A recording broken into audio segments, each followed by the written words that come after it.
નમસ્કાર, આપણું ગુજરાતમાં આપનું સ્વાગત છે। રાજકોટમાં ત્રીજું આધાર કાર્ડ કેન્દ્રનું કરાયું લોકાર્પણ।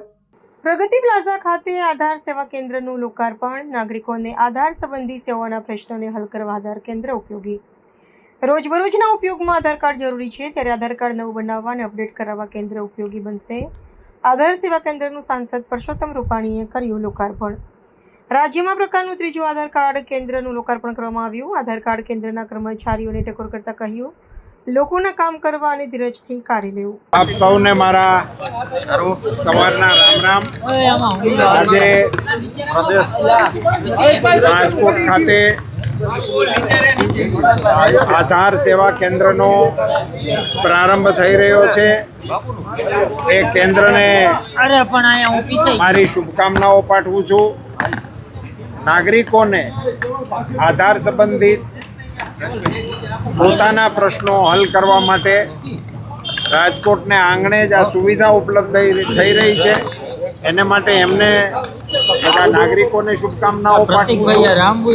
ભારત સરકાર દ્વારા આ પ્રકારની સેવાઓનું વિસ્તરણ સામાન્ય નાગરિકો સુધી પહોંચે એ આયોજનના ભાગરૂપે આધાર કાર્ડ એક એવી જરૂરિયાત નાગરિકોની થઈ ગઈ છે, જેને કારણે નાગરિકોને રોજબરોજના કામકાજમાં એ ઉપયોગમાં આવતું થયું છે। એમાં નામની અંદર નવું બનાવવામાં કે અન્ય કોઈ અપગ્રેડ કરવા માટેના પ્રશ્નો માટે હવે એ આ કેન્દ્રના માધ્યમથી થઈ શકશે એવી સુવિધા રાજકોટને આપવા માટે ભારત સરકારનો આભાર પણ વ્યક્ત કરું છું। આપણા રાજ્યમાં આ પ્રકારનું આ ત્રીજું કેન્દ્ર શરૂ થઈ રહ્યું છે, એ માટે પણ રાજ્ય સરકારનો અને ભારત સરકારનો આભાર વ્યક્ત કરું છું અને નાગરિકોને શુભકામનાઓ પાઠવું છું। અને આ આધાર કેન્દ્રની અંદર કામ કરતા અધિકારીઓને અને કર્મચારીઓને ભલામણ કરું છું કે નાગરિકોને સમજીને ધીરજથી એના પ્રશ્નો ઉકેલવામાં મદદરૂપ થાય। धन्यवाद।